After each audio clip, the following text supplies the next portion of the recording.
The gunshots cracked through the dawn air like thunder, jerking Cassandra Flynn from her fitful sleep. She bolted upright, her heart hammering against her ribs as she scrambled from her bed, fingers fumbling with the laces of her weathered boots. Outside, her father's voice rose above the chaos, followed by another volley of gunfire that sent her blood running cold. Dust swirled around Cassandra as she burst through the cabin door, her chestnut hair falling loose around her shoulders. The scene before her unfolded like a nightmare. 3 men on horseback circling her father who stood defiantly in the yard, shotgun raised despite the blood seeping through his shirt. "Pa!" The word tore from her throat as one of the riders wheeled his horse toward her father, pistol aimed. "Get back inside, Cassie," her father shouted, but it was too late. The shot rang out and Jonathan Flynn crumpled to the ground like a marionette whose strings had been cut. "No," Cassandra screamed, rushing forward only to be caught by rough hands. Samuel Davenport, her father's former business partner and the architect of this ambush, yanked her close, his breath hot against her face.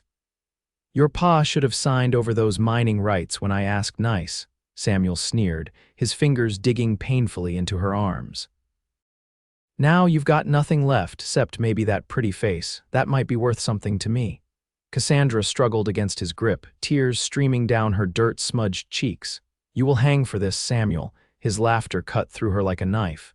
"Who's gonna make that happen, darling?" "You," he nodded to his men. Burn it all."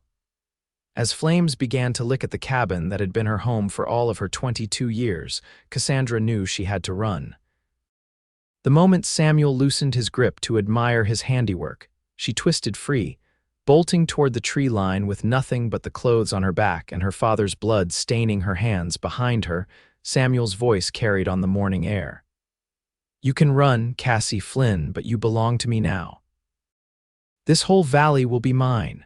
Cassandra ran until her lungs burned and her legs threatened to give out beneath her. 3 days later, half-starved and delirious with grief, she stumbled into the dusty streets of Redemption, Colorado, a town she'd heard her father mention as having a fair-minded sheriff.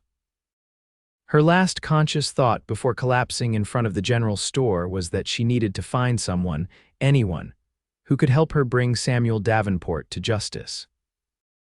When Cassandra opened her eyes again, she found herself tucked into a clean bed, sunlight filtering through lace curtains she didn't recognize. For one blissful moment, she forgot everything that had happened until the memories came crashing back, bringing with them a wave of anguish so powerful it nearly stole her breath. "You're awake." A kindly older woman moved into her field of vision, pressing a cool cloth to Cassandra's forehead. "I was beginning to worry, dear. You've been out for nearly 2 days. "Where am I?" Cassandra croaked, her throat parched and raw. "You're at the boarding house. I'm Martha Winters. I run this place." The woman helped Cassandra sit up, offering her a glass of water. "Dr. Pearson said you were suffering from exhaustion and exposure, said it's a miracle you made it to town at all." Cassandra sipped the water gratefully, her mind racing. "I need to speak with the sheriff. It's urgent." Martha's expression darkened. "Sheriff Tate was killed last month, dear." "We've been without a lawman since then." She hesitated. "What kind of trouble are you in, child?" Tears welled in Cassandra's eyes as she recounted the horror of her father's murder and the burning of their homestead. Martha listened in shocked silence, her weathered hand covering Cassandra's. "Samuel Davenport has powerful friends," Martha said finally. "Men with money and influence. I'm not saying what he did was right, it was monstrous, but finding justice might not be as simple as you hope." "Then what am I supposed to do?" Cassandra asked, desperation edging into her voice. "My father is dead, our home is gone, everything we worked for. For now, you rest and regain your strength," Martha said firmly. "You can stay here until you figure things out. As for Davenport," she shook her head, "there might be someone who could help, but he's complicated." "Who?" "Hunter Blackwell. He rides with the cattle drives that come through, works as a hired gun sometimes. He's due in town tomorrow with the Callahan outfit." Martha studied Cassandra's face. "He's had dealings with Davenport before, and no love lost between them from what I hear." Hope flickered in Cassandra's chest, faint but present. Will he help me? Martha sighed. Hunter doesn't do anything that doesn't benefit Hunter, but he's fair in his way and he's not afraid of Davenport's kind of men. She patted Cassandra's hand. Rest now. Tomorrow's soon enough to go looking for trouble. But trouble, as it always seemed to do in Cassandra's life, arrived ahead of schedule. She had just finished washing up the next morning, dressed in clothes Martha had lent her, when the sound of hoofbeats drew her to the window. 3 riders were moving slowly down the main street, and even from a distance, Cassandra recognized the center man as one of Samuel's hired guns. "They've found me," she whispered, backing away from the window as panic clawed at her throat. Martha appeared in the doorway, her face grave. "Davenport's men are asking questions at the saloon. It won't be long before someone points them here." Cassandra glanced around the small room, searching for an escape that didn't exist. "I need to leave. I can't bring danger to your door after all you've done for me. And go where?" Martha countered, "You'll never outrun them on foot, and I don't have a horse to offer."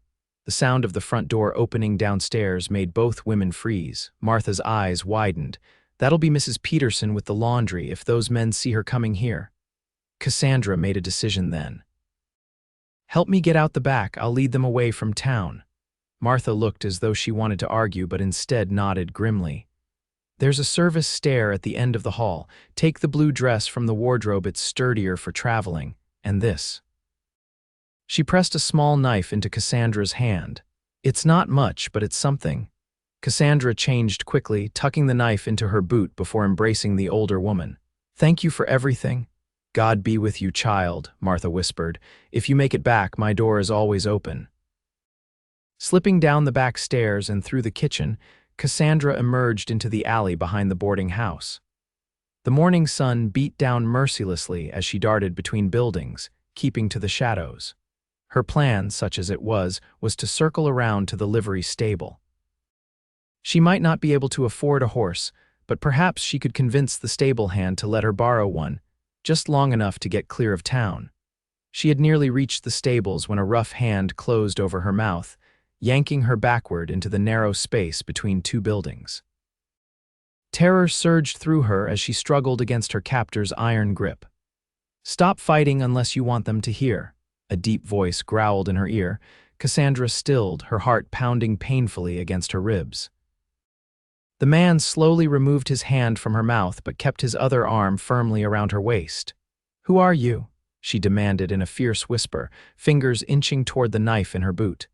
"Someone who doesn't like seeing a lady in distress," he replied, turning her to face him. Cassandra found herself looking up into the most striking pair of blue eyes she'd ever seen, set in a sun-bronzed face half hidden by the shadow of a well-worn hat. The man was tall and broad-shouldered, with a day's growth of beard darkening his jaw. A gun belt hung low on his hips, the holster tied down the mark of a man who used his weapon professionally. "You're running from Davenport's men," he said. "It wasn't a question. How did you?" "I've been watching them since they rode in, and I recognized the look of someone with nowhere to go." He peered carefully around the edge of the building. "There's 2 more at the north end of town. They've got the place surrounded." Cassandra felt what little hope she had drained away. "Then I'm trapped." "Not necessarily." The stranger considered her for a long moment. "You got a name?" Cassandra Flynn." Something flickered in his eyes. "Jonathan Flynn's daughter." Surprise jolted through her. "You knew my father. We had dealings. Honest man." He tipped his hat slightly. "Hunter Blackwell." Hope surged anew. "Mrs. Winters said you might help me." A shadow crossed Hunter's face. "Martha talks too much. Listen, Miss Flynn, I'm not in the business of charity. I'm not asking for charity," Cassandra interrupted. "I want justice for my father. Samuel Davenport murdered him in cold blood, and I intend to see him hang for it." Hunter's mouth curved into something that wasn't quite a smile. "Justice and revenge look mighty similar from where I stand. Call it what you will. I need to get out of town alive first." He studied her for another long moment before nodding once. "All right, here's what's going to happen. You're going to walk straight through the livery and out the back where my horse is waiting. Get on and ride north along the creek bed. There's an old trapper's cabin about 5 miles up. Wait for me there." "And what will you be doing?" Cassandra asked suspiciously, creating a distraction. The gleam in his eyes suggested he might enjoy that part. Go now. Don't look back, don't hesitate. Before she could respond, Hunter stepped away from her, adjusted his hat, and strode purposefully toward the main street. Cassandra watched him for only a second before following his instructions, slipping through the livery's wide doors and past the startled stable hand. True to Hunter's word, a magnificent chestnut gelding waited behind the stable, already saddled. Cassandra mounted quickly, grateful for the years she'd spent riding with her father. As she urged the horse northward, the sound of shouting erupted from the direction of the main street, followed by a gunshot. She forced herself not to turn around, concentrating instead on the path ahead. The trapper's cabin was exactly where Hunter had said it would be, a small, weathered structure nestled among pine trees beside the creek. Cassandra unsaddled the horse and led him to water, then settled in to wait, her nerves stretched taut as bowstrings. Hours passed with excruciating slowness. The afternoon sun began its descent toward the western mountains, casting long shadows across the clearing. Cassandra had just begun to fear that Hunter had been captured or worse when the sound of approaching hoofbeats sent her scrambling for the knife in her boot. Hunter appeared at the edge of the clearing, riding a gray mare she didn't recognize. Relief flooded through her, though she tried not to show it as he dismounted and led his horse to the creek. "You're late," she said, sheathing the knife. "Being punctual isn't high on my list when I'm busy avoiding bullets." He removed his hat, revealing thick dark hair in need of a trim. Davenport's men weren't too pleased about the new ventilation in their canteens.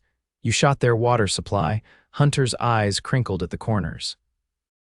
"Seemed fitting, they were awfully thirsty for your blood." He surveyed the cabin with a critical eye. "You've made yourself at home." "I swept out the worst of the dust and laid a fire." Cassandra crossed her arms. "Now what? Now we talk terms." Hunter tethered his horse and strode toward the cabin. "You want my help bringing Davenport down. That's going to cost you." Anger flared in Cassandra's chest. "I have nothing left. Davenport made sure of that." Hunter leaned against the cabin door frame. "Your father owned the mining rights to Silver Creek, didn't he? The richest silver deposit in the territory." "Yes, but the deed was in our cabin, which conveniently burned." Hunter nodded. "Except your father was smarter than that. He filed the claim with the territorial office in Denver and with his bank.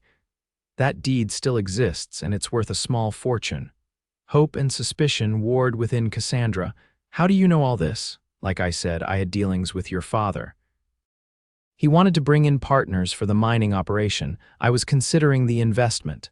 Hunter fixed her with a steady gaze. "Here's my offer. I help you get justice for your father and protect you from Davenport. In exchange, I get a quarter share in the Silver Creek claim."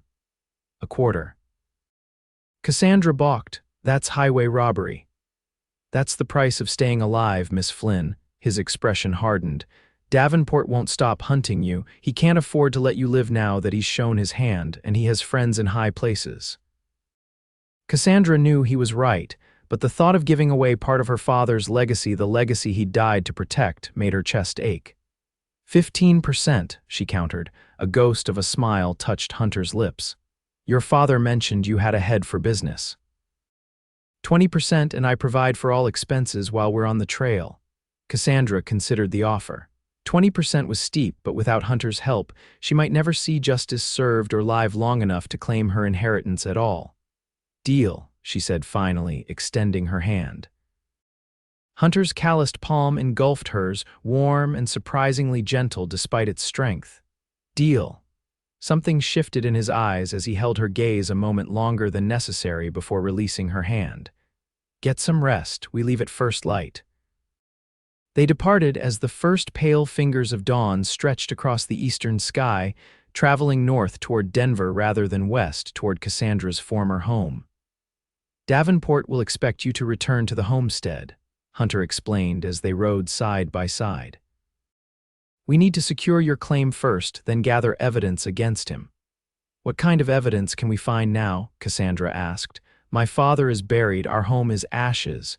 Your testimony is a start, but we'll need more witnesses, paper trails." "Davenport's the type who keeps records of his dirty work, thinks it makes him smarter than everyone else." You seem to know him well. Hunter's expression darkened. Well enough. He tried to muscle in on some cattle land I had a stake in 2 years back. When the owner wouldn't sell, there was an accident, sound familiar, and you did nothing. Cassandra couldn't keep the accusation from her voice. I did plenty, Hunter replied, his tone flat, but not enough to put him away. This time will be different. They rode hard for 3 days, stopping only when necessary, camping beneath the stars rather than risking towns where Davenport might have eyes.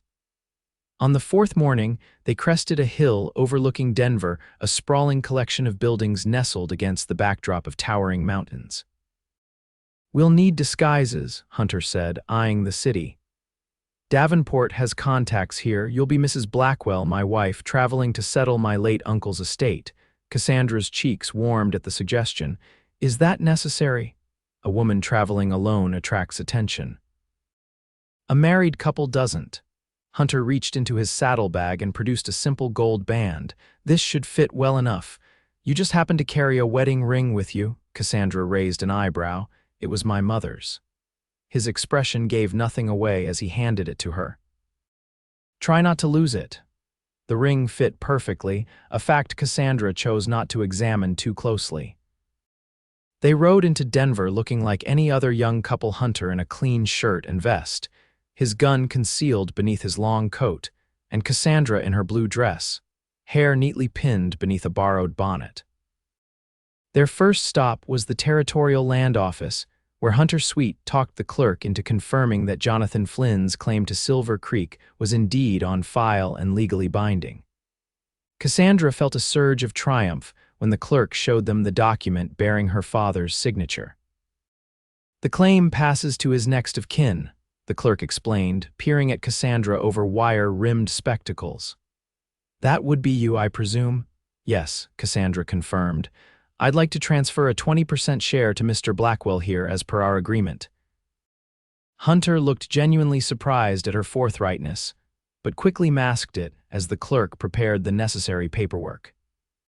With the claim secured, they took rooms at a modest hotel adjacent rooms, despite their pretense of marriage, a fact for which Cassandra was both relieved and, strangely, a little disappointed.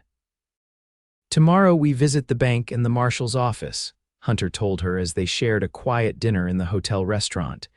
Your father might have left documents with his banker, and the marshal should be informed about Davenport's actions. Will the marshal help us? Cassandra asked doubtfully. Mrs. Winters said Davenport has powerful friends. Some, but not all, and money talks. Hunter cut into his steak.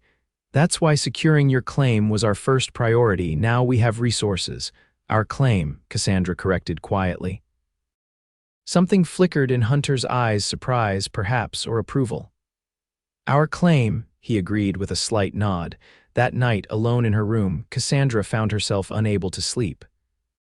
The events of the past week played through her mind on an endless loop: her father's murder, her flight, and now this unlikely partnership with a man she barely knew but on whom her life depended. She crossed to the window, gazing out at the moonlit city, when a soft knock at the connecting door startled her. Cassandra, Hunter's voice was low. Are you awake? She opened the door to find him still fully dressed, his expression grave. What's wrong? I just got word from a contact. Davenport's in Denver arrived this afternoon with 6 men. Cold fear washed through her. How did he find us so quickly? He might not have. He has business interests here, but we can't take chances. Hunter's gaze was intense. Pack your things, we need to move. Now. It's the middle of the night, which makes it the perfect time to leave unnoticed. He hesitated. There's something else. My contact says Davenport's meeting with Judge Carlton tomorrow. The territorial judge, alarm sharpened Cassandra's voice. Why, I don't know, but it can't be good. Carlton's known to be flexible when it comes to the law, especially when money changes hands. Hunter ran a hand through his hair. Get dressed. I'll meet you downstairs in 10 minutes. They slipped out through the hotel's service entrance, making their way through darkened streets to a different establishment on the outskirts of town, a boarding house run by a formidable widow named Mrs. Hawkins, who, Hunter assured Cassandra, could be trusted implicitly. "She helped me once when I was in a tight spot," was all he would say on the matter. Mrs. Hawkins settled them in a small apartment above her kitchen with no questions asked beyond. "Trouble following you again, Blackwell?" "Like a faithful hound," Hunter replied with a grim smile. The apartment consisted of a sitting room, a tiny bedroom, and a narrow washroom far too cozy for two people pretending not to be married. Cassandra stood awkwardly in the center of the sitting room, unsure of the sleeping arrangements. "I'll take the sofa," Hunter said, reading her discomfort. "You get the bedroom?" "Thank you," Cassandra said softly. Hunter's expression softened slightly. "Get some sleep. Tomorrow we find out what Davenport's planning with Judge Carlton." But sleep remained elusive for Cassandra. Each time she closed her eyes, she saw her father falling, heard Samuel Davenport's mocking laughter. When the first gray light of dawn filtered through the curtains, she gave up the attempt and rose to make coffee. She found Hunter already awake, studying a map spread across the small table. "You didn't sleep either," she observed, moving to the stove. "Sleep's overrated."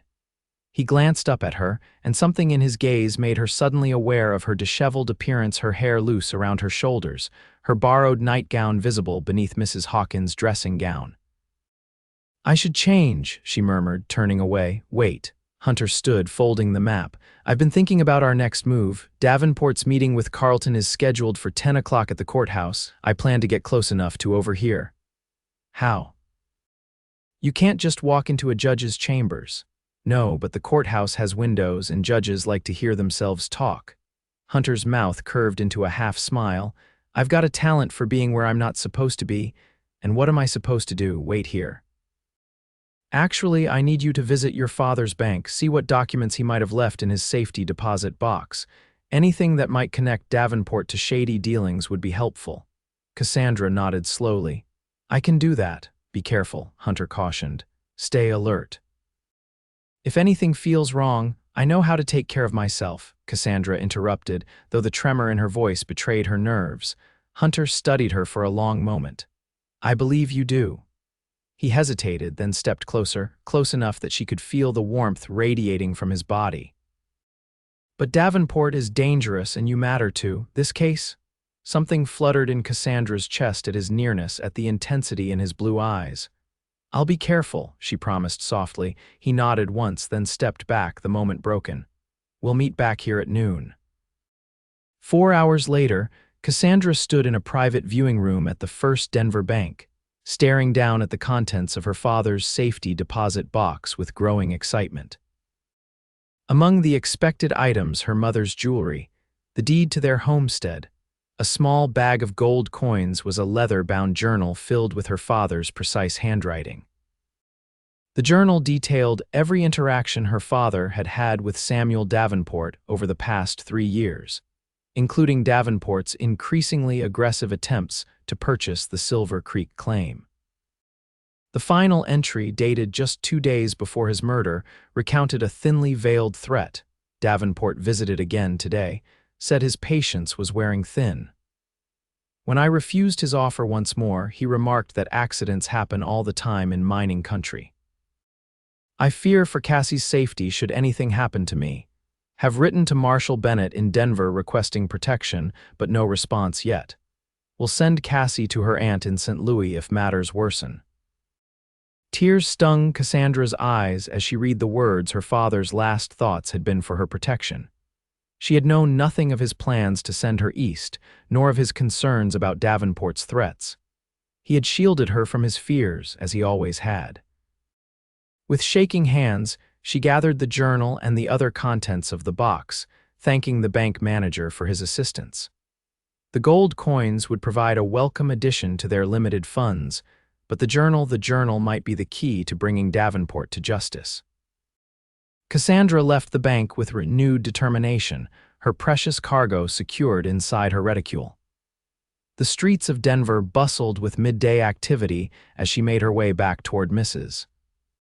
Hawkins' boarding house, her mind so occupied with her discovery that she nearly missed the familiar figure across the street. Samuel Davenport stood in conversation with a well-dressed man outside an imposing brick building that could only be the courthouse.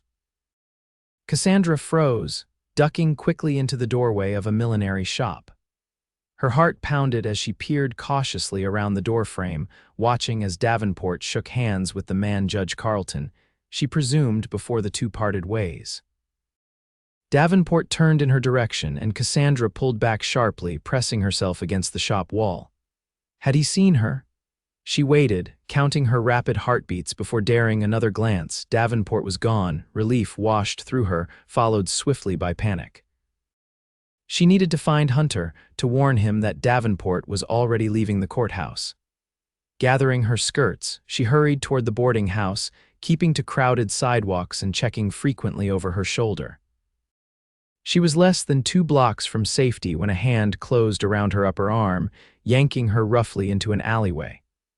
Cassandra opened her mouth to scream, only to find herself face to face with Samuel Davenport himself, his cold eyes gleaming with triumph. "Miss Flynn," he drawled, gripping her arm painfully, "what a delightful surprise. I'd heard you might be in Denver." Cassandra struggled against his grip. "Let go of me, you murderer. Now, is that any way to speak to your future husband?" Davenport's smile never reached his eyes. "Oh yes, I have plans for you, my dear. You see, I've just secured Judge Carlton's agreement to recognize my claim to Silver Creek. All I need is your signature on a few documents." "I'll die before I sign anything," Cassandra spat. "That can be arranged, though it would be such a waste." His gaze traveled over her in a way that made her skin crawl. "I'd rather you cooperated. After all, I've already eliminated one Flynn. I'd hate to make it two." Rage and terror warred within Cassandra. "You'll hang for what you did to my father." Davenport's laughter chilled her to the bone. "Hang? My dear girl, by this time tomorrow, I'll be the legal owner of the richest silver mine in Colorado territory, and you'll be either my bride or in the ground beside your father." He began dragging her deeper into the alley. "My men are waiting with a carriage.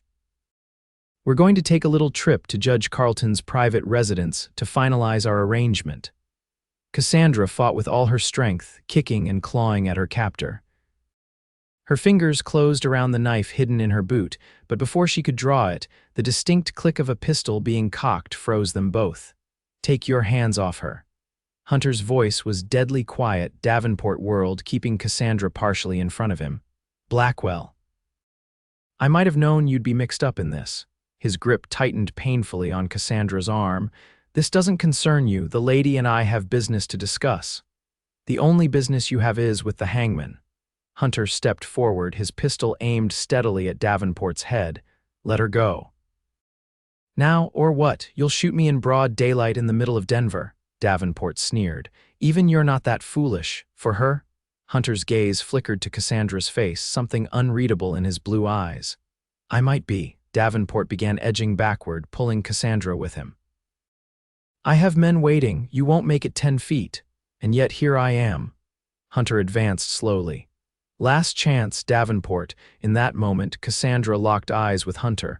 Something passed between them, an understanding, a trust that needed no words. She gave the slightest nod before going suddenly limp in Davenport's grasp, her full weight dragging him off balance.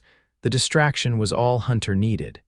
He lunged forward, the butt of his pistol connecting solidly with Davenport's temple. The man crumpled, releasing Cassandra as he fell. Hunter caught her before she could hit the ground, his strong arms encircling her waist. "Are you hurt?" "No," Cassandra gasped, trembling with the aftermath of fear and relief.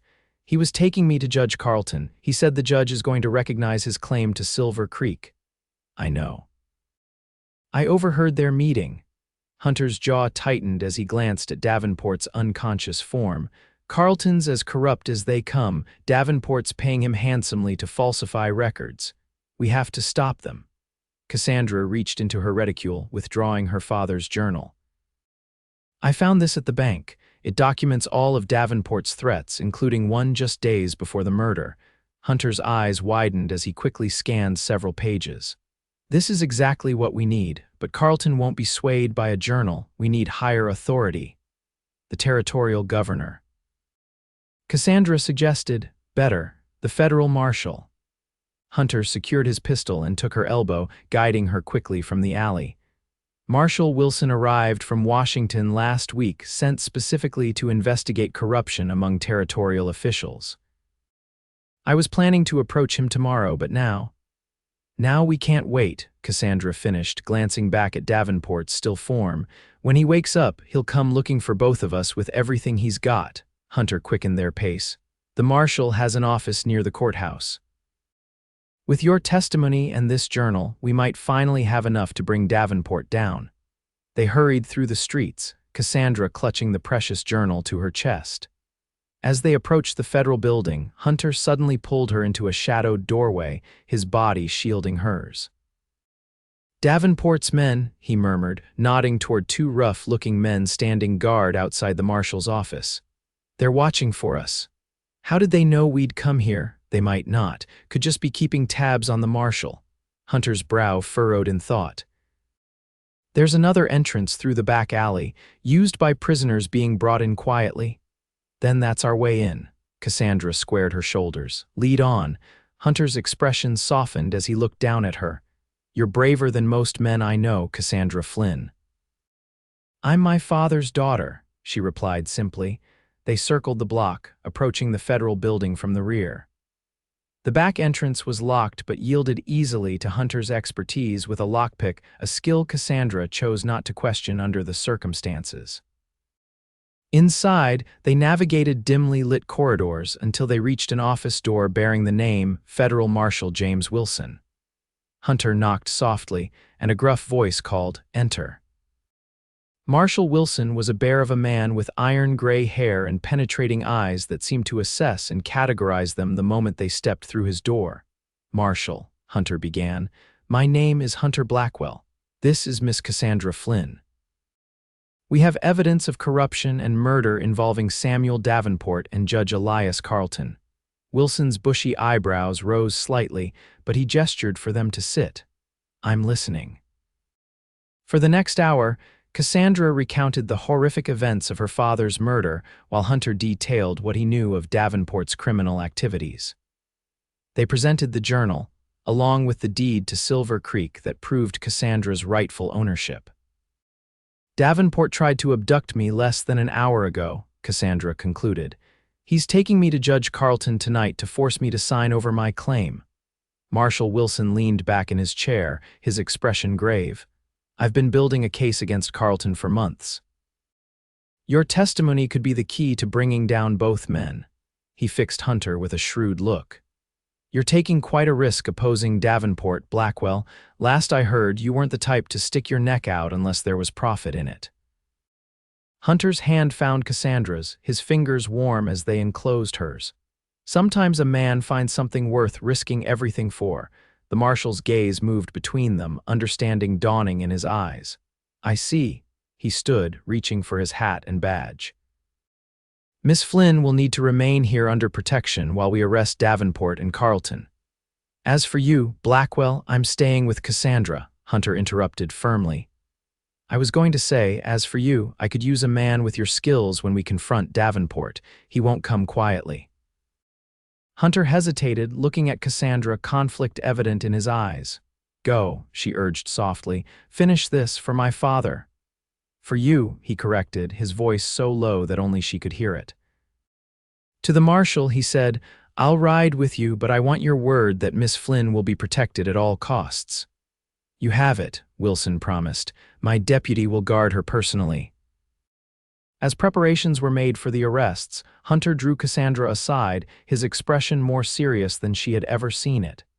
"If anything happens to me," he began. "Don't," Cassandra interrupted, placing her fingers gently against his lips. "You'll come back." Hunter captured her hand, pressing a kiss to her palm that sent warmth cascading through her. "I've spent my life avoiding attachments, Cassandra Flynn, riding alone, answering to no one. Then you stumbled into redemption half dead, and suddenly everything changed." Cassandra's heart hammered against her ribs. "What are you saying, Hunter?" "I'm saying that when Davenport's men were looking for you that first day, I could have ridden out of town without a backward glance. Would have, once upon a time." His blue eyes held hers, vulnerable in a way she'd never seen. "But the thought of you in danger, I couldn't walk away." Because of your business with my father, Cassandra asked, needing to hear the truth. Because from the moment I saw you, I knew my life would never be the same. Hunter's hand cupped her cheek.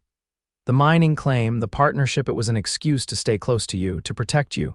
Tears welled in Cassandra's eyes.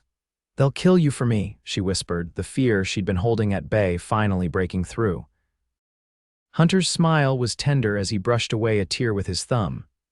Then they'll have to face a man in love, he said simply. Before Cassandra could respond, Marshal Wilson approached. Time to go, Blackwell. Hunter leaned forward, pressing his lips to her forehead. I'll come back to you. That's a promise. As he walked away, Cassandra felt both terror and hope rising within her. For the first time since her father's murder, she allowed herself to imagine a future with Hunter Blackwell by her side. The hours that followed were the longest of Cassandra's life. She paced the small room where Deputy Marshal Collins had sequestered her, jumping at every sound from outside. As dusk fell, gunshots echoed in the distance and her blood ran cold. What's happening? She demanded, but the deputy knew nothing. It was well past midnight when the door finally opened. Marshal Wilson stood there, his clothes dusty and a bandage wrapped around his left arm. Miss Flynn, he said gravely, Davenport and Judge Carlton are in custody. Cassandra's heart stuttered. And Hunter. The marshal stepped aside, revealing Hunter standing behind him. His face was bruised, his shirt torn and bloodied, but his eyes were alive with triumph and something softer as they found hers. Hunter. Cassandra flew across the room, throwing herself into his waiting arms. He winced slightly but held her tightly, burying his face in her hair. I told you I'd come back, he murmured. What happened? She asked, drawing back to examine his injuries. Davenport didn't take kindly to being arrested, Marshal Wilson answered dryly. Put up quite a fight. Carlton was more sensible, started singing like a canary as soon as we showed him your father's journal. He's implicated Davenport in 3 other murders besides your father's. They'll hang, Hunter added, satisfaction evident in his voice. Both of them. Relief swept through Cassandra, bringing with it exhaustion so profound her knees nearly buckled. Hunter steadied her, his arm strong around her waist. You should rest, he said gently. It's over now, you're safe, but it wasn't over, not quite. There would be trials, testimonies, the long process of justice taking its course. And beyond that, decisions to be made about Silver Creek, about her future, about Hunter. What happens now? She asked softly. Hunter glanced at Marshal Wilson, who nodded and tactfully withdrew, leaving them alone. Now, Hunter said, taking both her hands in his, we decide what comes next, together if that's what you want. What do you want, Hunter? Cassandra asked, her heart in her throat. I want to wake up beside you every morning. I want to build something at Silver Creek, not just a mine, but a home, a life. His voice roughened with emotion. I've never wanted those things before, never thought I deserved them, but you make me want to be worthy of a future, Cassandra. Tears spilled down Cassandra's cheeks as joy bloomed within her. I think you already are worthy, she whispered, and I want those things too, with you. Hunter's smile was like sunrise breaking across his face as he drew her close. Then they're yours. I'm yours if you'll have me.